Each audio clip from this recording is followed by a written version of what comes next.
students, welcome to the new session of fluid machinery, that is lecture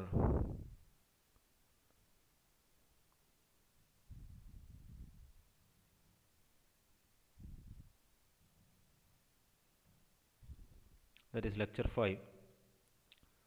So let's go to the recap, the contents of lecture 5. This is recap of lecture 4, then double acting reciprocating pump, then diagram of double acting reciprocating pump, then working of double acting reciprocating pump, discharge of double acting reciprocating pump, and finally work done by double acting reciprocating pump.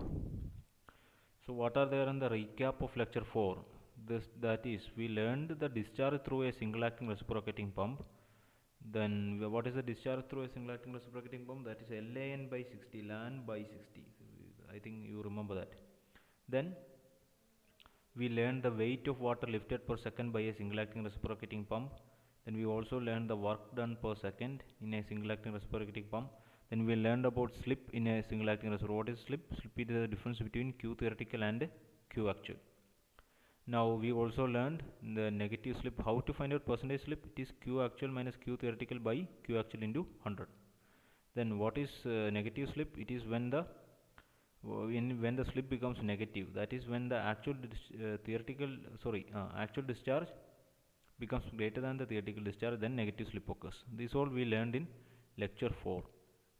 Now let's move on to the new topics, which is double acting reciprocating pump. So what it reads is, in a single acting reciprocating pump there is only one delivery stroke for one revolution of the crank. Correct. So when the crank moves from A to D, that is through a complete one revolution, that is from 0 to 360 degree, there is only one delivery stroke. When the crank rotates from 0 to 180 degree, there is suction stroke. Yes, right. Crank moves from A to where? A to C. A, B, C. From A to C, it moves from 0 to 180 degree. Then there is suction stroke. When the crank moves from 180 to 360 degree, there is delivery stroke. That is when it moves from C back to A, C, D and A. It moves through an angle of 180 to 360 and it again moves through an angle of 180 degree. Then there is a delivery stroke. That is only one delivery stroke in 360 degree rotation of crank. Is correct. When is the delivery stroke happening? It is from 180 to 360 degree. So that means in a complete 360 degree rotation, there is only one delivery stroke. Further, there is delivery only during 180 to 360 degree rotation, which means delivery of water to the area of requirement is not continuous. What that means is, see, in the case of working of a single acting reciprocating pump, during the motion of the crank from 0 to 180 degree, the person who is there to collect the water is actually not getting any water. Why? Because that is suction stroke. So no supply or no delivery is happening during that 0 to 180 degree. Now the person is getting water only during 180 to 360 degree rotation. So which means there is no continuous supply of water to the area of requirement. That is, the person is getting water only during the 180 to 360 rotation. Again, he is not receiving water from 0 to 180. He will be getting water during the 180 to 360 degree rotation, and this thing is happening in a cycle. So there is no continuous supply of water in case of a single acting reciprocating pump, and the supply is only during the 180 to 360 rotation of the crank. So this led to the emergence of double acting pump. So this problem was actually solved, or the remedy is through double acting reciprocating pump. In a double acting reciprocating pump, there are two delivery strokes in one revolution of the crank. So suppose someone asks you, what is a double acting reciprocating pump? This definition is enough. What is the definition? In a double acting reciprocating pump, there are two delivery strokes in one revolution of the crank. So by two delivery strokes in one revolution of the crank, it ensures continuous supply of water to the area of requirement. So if the question is, what is the benefit of double acting over single acting? There are two delivery strokes in one complete revolution of crank, and it ensures continuous supply of water to the area of requirement. Now this is the diagram of a double acting reciprocating pump. So here you should see there is suction stroke on this side, sorry, suction pipe on this side, and there is suction pipe on this side. So there are two suction pipes. Now how many delivery pipes are there? There is delivery pipe on this side and the delivery pipe on this side. So there are two delivery pipes here. So two suction pipes and two delivery pipes. This is the difference between single acting and double acting reciprocating pump. So I say this is a suction pipe on the left and there is a suction pipe on the right, and here there is a delivery pipe on the left and here is a delivery pipe on the right. I am just naming that to explain the working. Now I will just explain the working from here itself. So imagine that the piston is on the we haven't started the pump, so piston is on the left, on the extreme left, and the crank is at say A position, and once the crank is set on, the crank moves from A to C. The crank moves from A to C. You must imagine that crank moves from A to C. What happens to the piston? The piston moves from left to right. Then what happens? Suction takes place and the cylinder is filled with water. Cylinder is filled with water.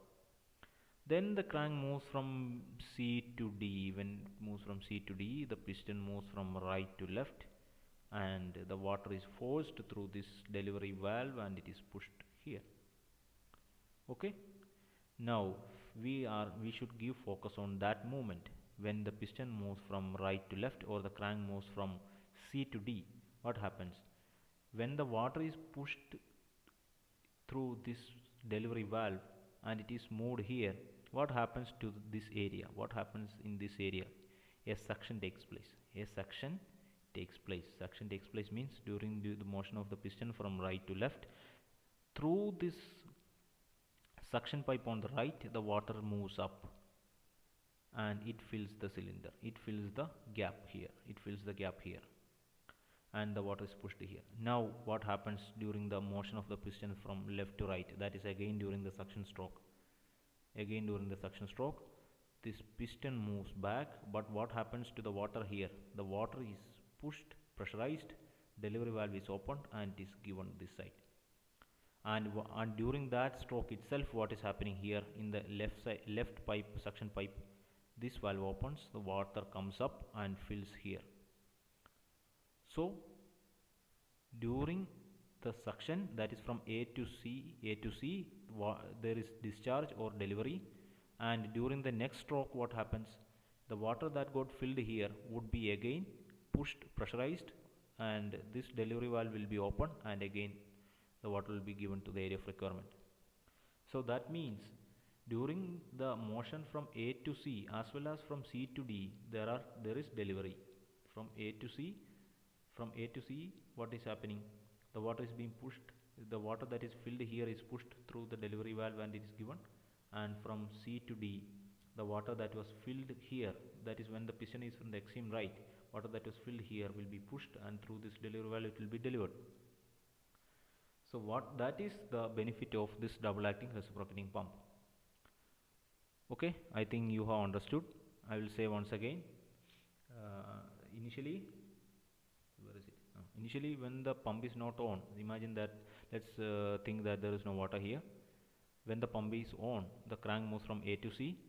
This piston moves from extreme left to right. Water gets filled in this region, and during the C to D motion of the crank, the piston moves from right to left and the water is being pushed through this delivery valve and it is given to the area of requirement. Now during that motion, that is from C to D, what is happening? There is suction taking place because this piston is moving from right to left. Suction takes place through the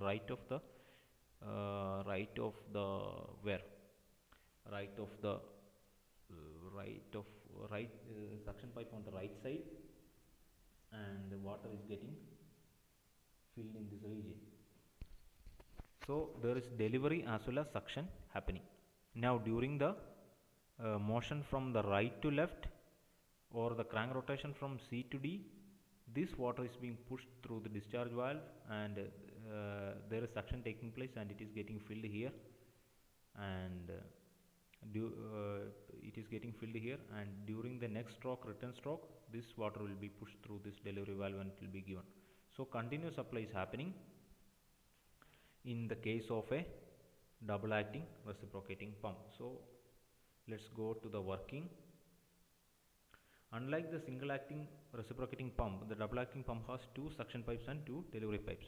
During the crank, when the crank moves from 0 to 180 degree, the piston moves from extreme right to left. The suction from the sump takes place through the suction pipe on the left. At the same time, delivery of water takes place through the delivery pipe on the right side. True, right? Now, during the crank rotation from 180 to 360 degree rotation, the piston moves from the extreme right to the left. The suction from the sump takes place through the suction pipe on the right. At the same time, delivery of water takes place through the delivery pipe on the left. Hence, two delivery strokes during one complete revolution and continuous supply of water is ensured. This is the working of double acting reciprocating pump. I think you have understood that, and you must listen one or two times or read this paragraph one or two times to understand it better. Now let's derive a equation for discharge and work done in a single acting reciprocating pump. Now if D is the diameter of the piston and D is the diameter of the piston rod, see, if D is the diameter of this piston, and that is capital D, and small d is the diameter of this piston rod, then the area of the piston can be written as A equal to pi by 4 into D square. A equal to pi by 4 into D square. Now area on the other side of the piston means area on this side of the piston, left side of the piston will be always pi by 4 D square. Now what happens to the area of this side, right side of the piston? Left side is always A by 4 pi by 4 D square, and right side of the piston will be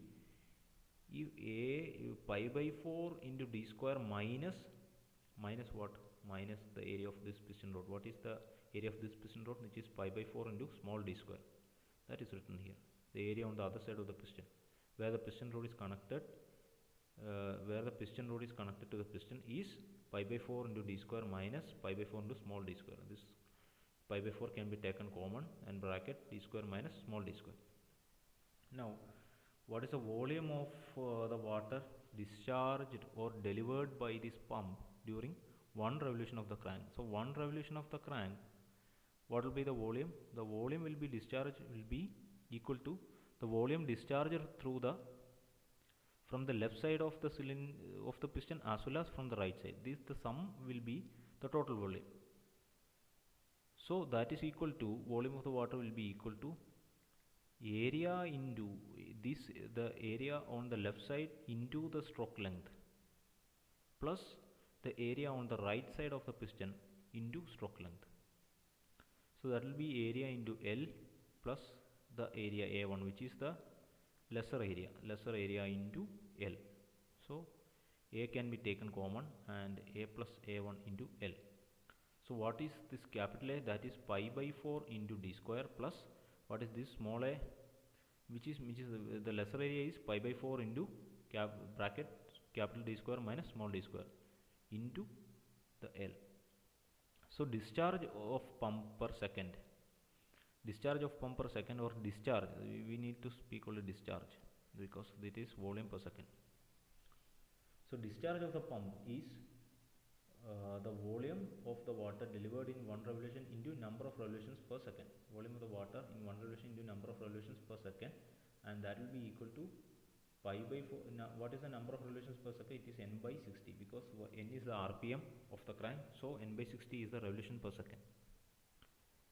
So that will be equal to pi by 4 into d square plus pi by 4 into d square minus d square into L into n by 60. So now if the diameter of the piston rod is very small compared to the diameter of the piston, you can actually neglect the small d, and when it is neglected, it becomes pi by 4 into d square plus pi by 4 into d square into L into n by 60, which is 2 times A. This becomes 2 times A. So 2 times pi by 4 d square into L into n by 60. This is capital A. So 2 into A into L, 2 into A into L n by 60, or 2 ln by 60. This is the discharge of a double acting reciprocating. Now work done by a double acting reciprocating one will be naturally, what is that? It is weight of the water lifted per second. Weight of the water lifted per second into total height. that is weight of the water lifted per second is equal to rho g into discharge, rho g into q, discharge per second into total height, which is rho into g into what is the discharge, 2 into ln by 60 into what is the height through which it is delivered, it is hs plus hd. So 2 rho g into ln by 60 into hs plus hd is the work done per second. Now what is power? Power is work done per second. So work done per second is also equal to power. If the power of a power required to drive a double acting pump is asked, you can write this equation. What is that equation? 2 into rho into g into ln by 60 into hs plus hd. You can write that equation as power, and if it is divided by 1000, that becomes equal in, that becomes in kilowatt. So this is the discharge and work done in a double acting reciprocating pump. I think you have understood what have been taught, and if you have any doubt, you should go through it 2 or 3 times, then you will your doubts will be cleared. So this is the end of the session. Thank you.